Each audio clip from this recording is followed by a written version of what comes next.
Alright, gang. I think this one qualifies as an adventure after about 15 miles of dirt road, and I was really concerned that we were just ending up at somebody's ranch here. Hey kid, let's show them where we are.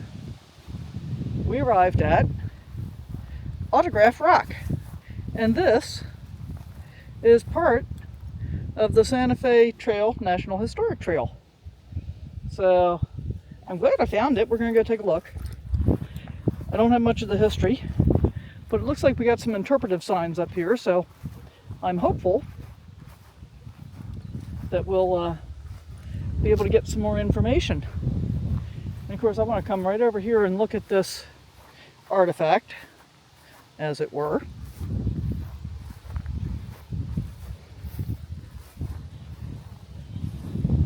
Huh.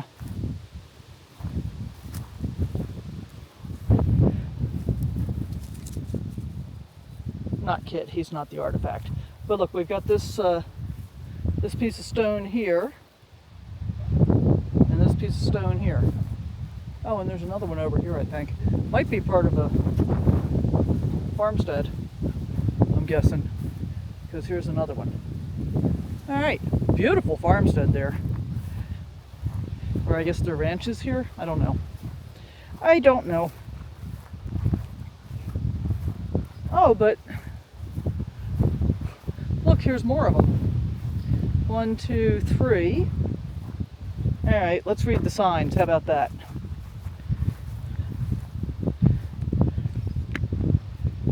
We got a couple of signs.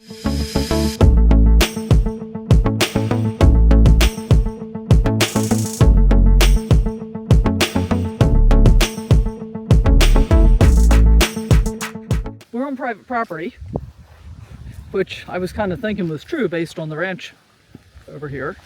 Really pretty. This is part of the Santa Fe Trail that is on the Cimarron route.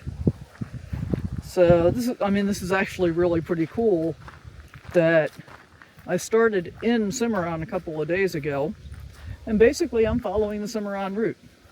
Anyway, this was a well-used portion of the trail between 1821 and 1800 something else, I think. I forgot already. And I think more than 500 caravans passed through. So we're going to take a look. And there are parallel lines that apparently predate the Santa Fe Trail route portion of this. And the interpretive signs say, stay on the trail. Well, guys, there's not really a trail here. Just saying. Alright, let's see what we can see. Gotta watch out for snakes and stuff, too. Alright, so. Pretty cool. Beatty, September 20th, 1865, I think. Oh yeah, these are very cool. Alright, let's watch for snakes, Kit.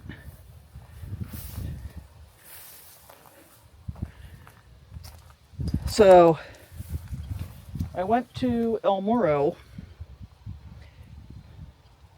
and saw all the inscriptions there, but you can't get anywhere near this close to them there. Wow, look at this. Just look at it. And of course, what I'm noticing from this little section right here that we just looked at, a lot of those were inscribed in 1973. So I guess those people felt like they needed to leave their mark as well. And this is obviously still used for grazing. That's a cow pie. We're parked way over there. I left my rig open. Hope I don't regret that.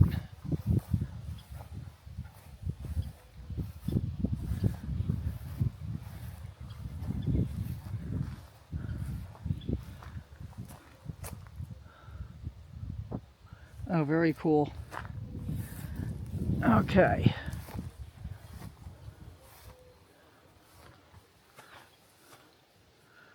Margus Narcissus Trujillo, Ocate, Mora County, New Mexico, September 1893. I mean, just think about how long it takes to carve into a rock like this. Another one from Ocate, New Mexico. And I guess that's Mora County. I spent some time in Mora too. So this is really cool. Really, really cool. You know, one of the reviews I read about this on Google, I think, said, yeah, it's kind of cool, but don't bother going out of your way to see it. And I guess it depends on your definition of out of the way. I mean, as I said, I did about 15 miles worth of dirt roads, and I do know it's out of my way, but I'm okay with that.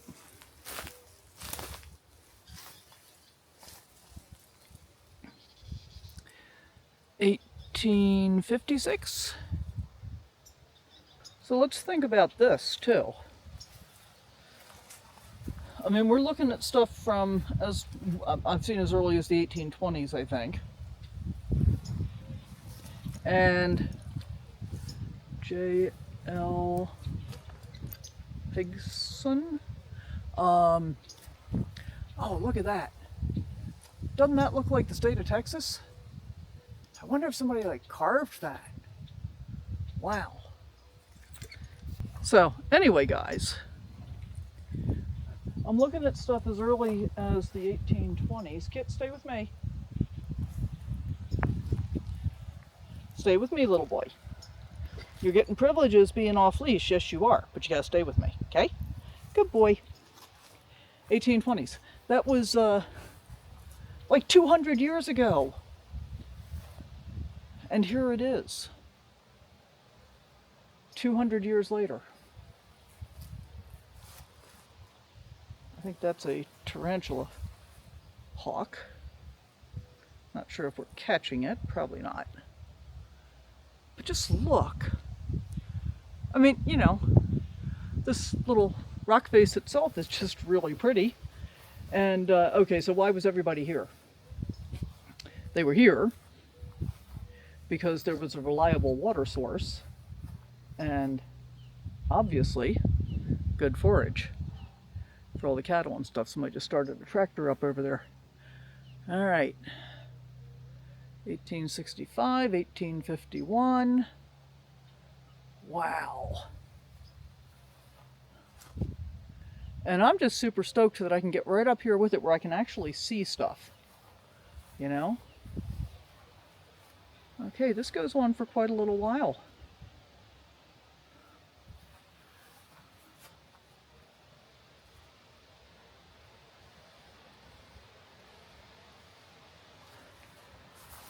Oh, here's S. Brown, which was my maiden name. Look how deeply that's carved in, 1859. He was apparently an infantryman. All right, we're gonna have to come back. I want to get some more still photos, but I think we're gonna go ahead and just go all the way down here. Edwin Harrison, 1860.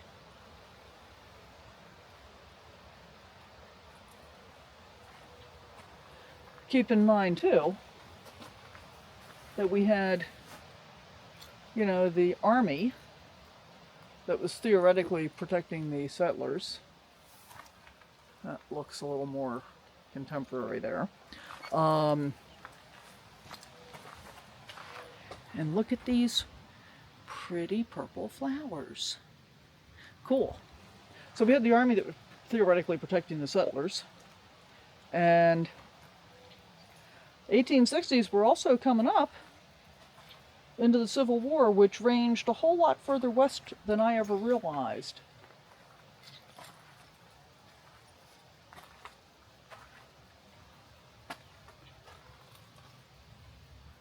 Look at this. Wow. I mean, and look at the fancy script. how long did these people have to stay here in order to have time to carve all this stuff into the rocks? That's what I want to know.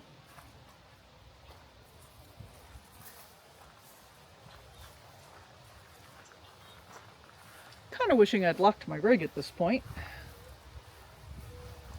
but I'm pretty sure it's okay. Can't even see it now.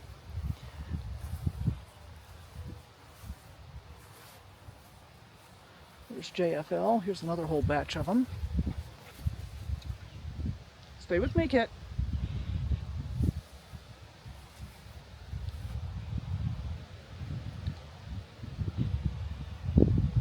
RT Pole.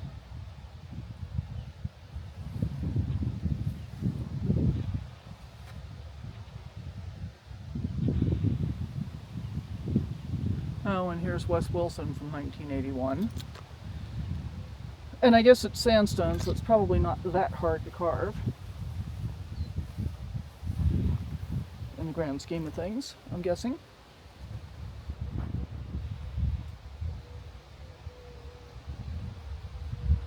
$18.93.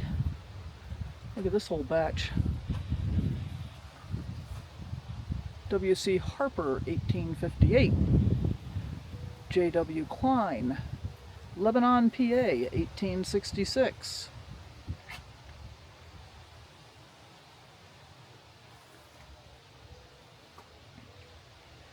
Wow. Well, there's one up there, but you can barely see it. Grass is a little itchy here, too.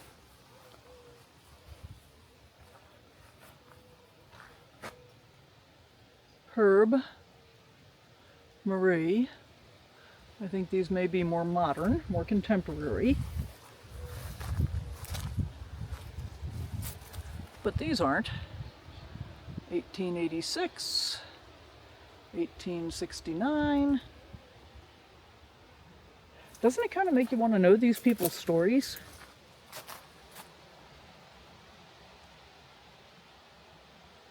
F.B. Delgado. He was a trader, I think. 1869, I think that says.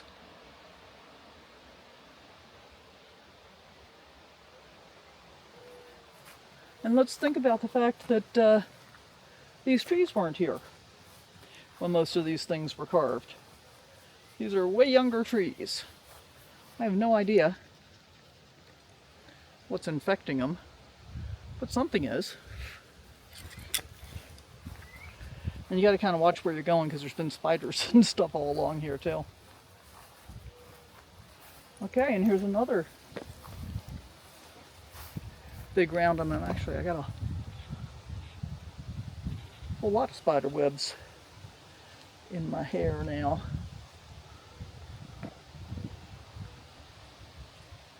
$18.60.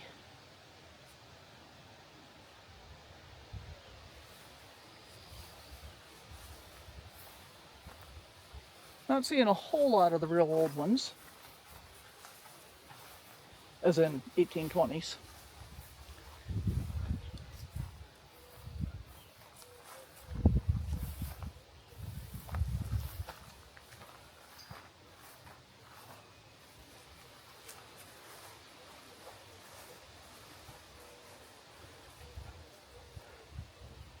And I don't think I'm going to venture through this thicket. I mean, there's a little bit of a path right here, and then it peters out. I'm not seeing anything over there. Doesn't mean there isn't. And if I didn't mention it before, there was also a water source here, which is why this was such a popular layover point. The sheltering stone walls, reliable water source, and ample forage made this area a popular camp for travelers crossing the semi-arid landscape. Many carved the surrounding sandstone bluffs during their visits. The earliest markings are groups of parallel lines thought to have been ground into the sandstone by indigenous peoples. I never actually saw any of those, so if you noticed any, leave me a comment down below. Similar carvings are found associated with hunter-gatherer camp deposits in the area dating back centuries. In the 1800s, Mexican and American traders etched names and dates while traveling back and forth along the Cimarron route of the Santa Fe Trail. U.S. Army soldiers assigned to protect wagon trains or deployed to western forts engraved the names of their military units here. Travelers through this country once moved from water source to water source. Kiowa and Comanche people, Santa Fe Trail traders, and Army troops all stopped here to refresh themselves and to rest before continuing their journeys. Inscriptions in the sandstone rock made by Mexican and American traders and soldiers attest to the brisk international trade on the Santa Fe Trail from 1821 to 1880. Caravans with as many as 500 wagons lumbered through here, each hauling tons of goods between Santa Fe and Missouri. Trail travel was often routine, but there were hazards: confrontations between traders and Plains Indians, scarce water sources, severe weather, and in the early years, getting lost. One of the greatest dangers to Plains travelers was illness. In 1867, cholera killed 1/3 of the teamsters from a caravan returning home to New Mexico, despite a concoction of whiskey and red chili administered as a cure. S. Brown was an infantry soldier in the U.S. Army, which patrolled the trail. While movies and novels have glorified the cavalry, infantry troops formed the backbone of the frontier army.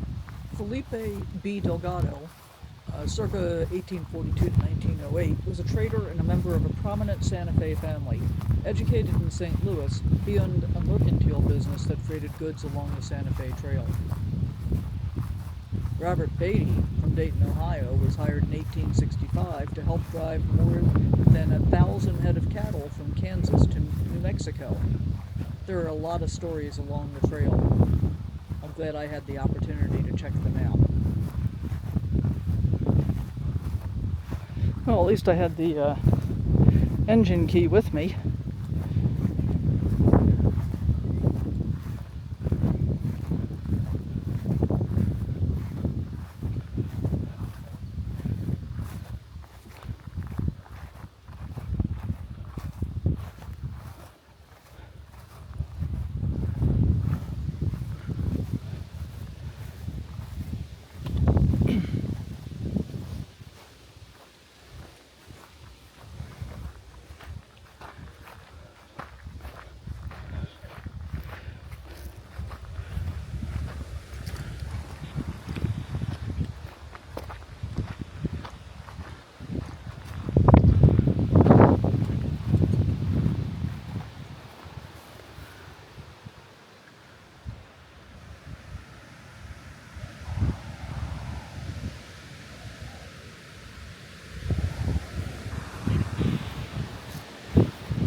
And here we go.